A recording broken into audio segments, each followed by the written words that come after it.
Hello my YouTube family, welcome to my channel Prakalp official blogs. कैसे हैं आप सब? आई होप आप सब बहुत अच्छे होंगे। तो यहाँ हम लोग पैकिंग कर रहे थे और साथ साथ मस्ती चल रही थी। तो आज हम लोग जा रहे हैं नए डेस्टिनेशन के लिए। और आपने पिछला ब्लॉग तो देखा ही होगा जिसमें हम लोग दीव में थे। और सच बताऊँ तो दीव की में हमने बहुत ज़्यादा मस्ती की है।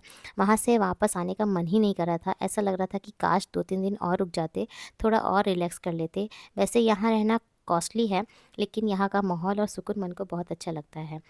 फिर हम लोग नीचे रिसेप्शन में गए चेकआउट करने के लिए। वहाँ मैंने एक इंटरेस्टिंग चीज़ देखी, 5 अलग-अलग देशों की घड़ियाँ लगी हुई थी, जो 5 देशों का अलग-अलग टाइम दिखा रही थी। चेकआउट करने के बाद हम लोग निकल पड़े थे अपने नेक्स्ट डेस्टिनेशन यानी गुजरात के अगले प्लेस के लिए।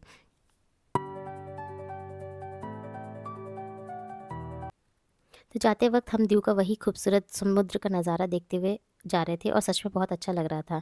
थोड़ी देर बाद हम लोग फिर पहुंच गए उसी जगह जहां हमने पहले ब्रेकफास्ट किया था, होटल जायका में। वहां हमने फिर से नाश्ता किया। हमने वही थेपले मंगवाए जो हमें बहुत पसंद आए थे और साथ में पोहा भी ऑर्डर किया था जो बहुत टेस्टी था, और साथ में चाय मंगाई थी। सबसे अच्छी बात ये लगी कि जब हम दोबारा वहाँ गए तो होटल के स्टाफ ने हमें पहचान लिया और बहुत अच्छे से हमारा स्वागत किया। उनका वो प्यार और अपनापन हमें बहुत अच्छा लगा। तो यहाँ से नाश्ता करने के बाद हम लोग निकल गए थे द्वारिका के लिए। और द्वारिका जाते वक्त जो ड्राइवर भैया थे वो हमें बहुत सारी बातें बता रहे थे कि कैसे कैसे क्या क्या होने वाला है, द्वारिका में क्या क्या चेंज होने वाले हैं। तो आप ध्यान से सुनिए।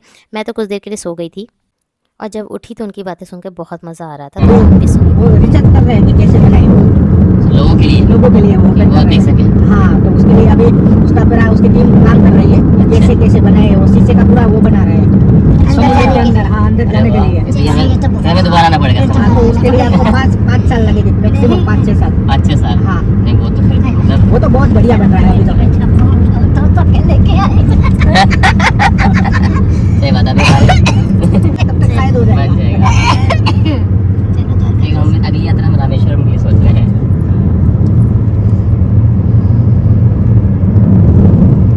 अभी दिन में हमें परिवार मिला, रोज 2 महीने से यात्रा पे गाड़ी से चले हैं दिल्ली से। 2 महीने 2 महीने से यात्रा पे हैं। मतलब पूरी करीब 15 से 20 जगह में बताइए सेल्फ ड्राइव करके आ रहे हैं। 14-15 घंटे हो जा रहे थे डेली ड्राइव कर। तरह की सब्जी रहेगी। हाँ। अचार तो अनलिमिटेड रहेगा, कितने भी वहाँ आपके टेबल पे रख देंगे। हाँ। और रोटी, बाजरे का रोटला। अरे बहुत वाह, सही, फिर बहुत। वो मुझे वही खाने का है। लेकिन भैया बिना लहसुन प्याज के मिल जाएगा? वो उसको बोलना पड़ेगा। तो अच्छा अच्छा, हाँ वो तो बोलने पड़ रहा है। बस ये है, दीदी ने मतलब त्यागा बोला सुबह अच्छा तरह से। दीदी अब तो त्याग है। कहीं ना कोई त्याग पता। देखना है कि हाँ थोड़ा देखना है ना भैया। पानी में अंदर जाना अलाउड नहीं है। अच्छा गहरा है बिल्कुल। बहुत गहरा है। अच्छा इधर एच पे गहरा है। हाँ, हाँ वो देख के ही लग रहा है ये हमारी बेटिया रानी है ना। अच्छा। बिल्कुल भी नहीं डरती है। बिल्कुल इसको तुरंत पानी इतना भागेगी। पसंद है। ये बहुत डीप है और कुछ लोगों को पता नहीं, 1-2 बार हादसा, बहुत बड़ा हादसा हो गया था इधर। तो ये जो बीच है ये दीव से द्वारिका जाते वक्त आपको बीच में पड़ेगा। भैया ने बताया था कि थोड़ा सा डेंजर है, पास में मत जाना, आप दूर से ही देख के आ जाना और ज़्यादा देर मत लगाना। मतलब अगर आपको कुछ राइड वगैरह करनी है ऊँट वगैरह की तो आप करके आ जाइएगा, क्योंकि हमें द्वारिका जाना था टाइम से, क्योंकि वहाँ पर भी दर्शन करने थे। देन हम लोग यहाँ कुछ देर रुके थे और मैं आपको रियल वॉइस सुनाऊँगी जो यहाँ मतलब एक अलग ही वॉइस थी पूरे समुद्र की। अलग मतलब डर, पास में जाने में भी हमें खुद ही डर लग रहा था। फिर यहाँ ना ये ऊँट वाला भैया, मतलब ऊँट वाले जो भैया थे, उन्होंने बोला कि राइड ले लो। 100 रुपये पर पर्सन था, बच्चे का कोई फ़ीस नहीं थी। तो हमने करवाया था ये।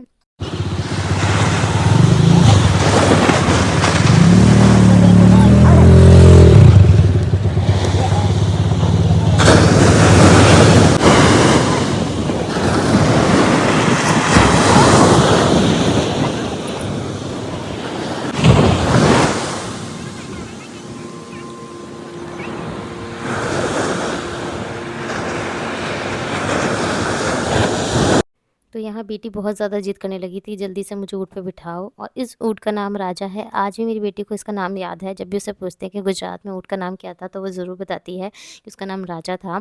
तो यहाँ दीदी ने, जूही ने और बेटी ने, तीनों ने मिलकर राइड किया था। दीदी को थोड़ा डर लगता, वो फर्स्ट टाइम बैठी थी। मैं तो आज तक ही नहीं बैठी किसी भी, मतलब किसी भी एनिमल्स पे नहीं बैठी हूँ, ना हाथी पे, ना घोड़े पे और ना ही ऊँट पे। मुझे बहुत डर लगता है और मैं पास जाने से भी बहुत ज़्यादा डरती हूँ। बस थोड़ा सा हस्बैंड खड़े हो जाते तो मैं साथ में फ़ोटो क्लिक करवा ली थी, लेकिन मैं बैठती नहीं हूँ।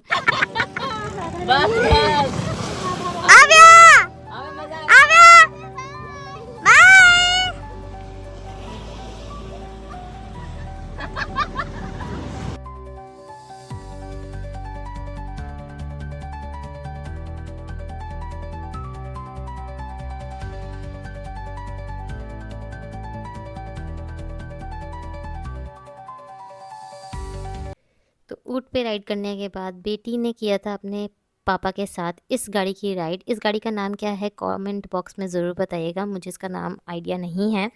तो ये राइड लेने के बाद हम लोग निकल गए थे वापस द्वारिका के लिए, क्योंकि हमें लेट हो जाता अगर हम उस इससे ज़्यादा और रुकते यहाँ पर तो।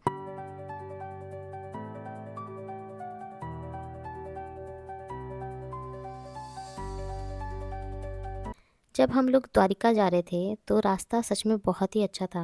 रोड बिल्कुल स्मूथ थी और चारों तरफ एनवायरनमेंट बहुत ज़्यादा खूबसूरत लग रहा था।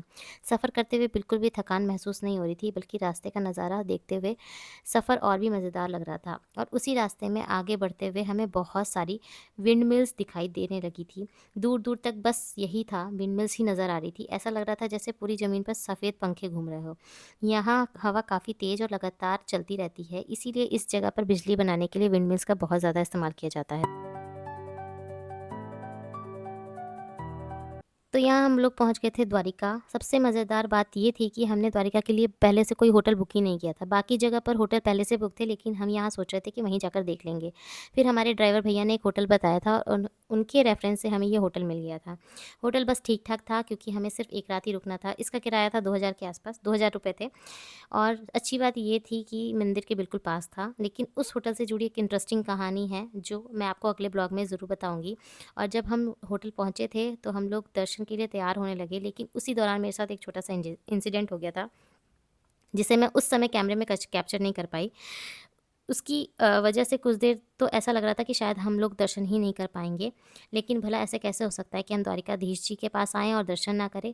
तो आखिरकार हम लोग निकल पड़े दर्शन करने के लिए और मंदिर के पास पहुँच गए।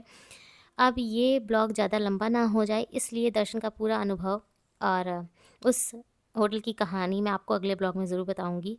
तो ब्लॉग में बने रहिए। जो चैनल पे नए हैं प्लीज़ चैनल को सब्सक्राइब कीजिए एंड मिलते हैं नेक्स्ट ब्लॉग में। तब तक के लिए bye bye, Radhe Radhe, thanks for watching.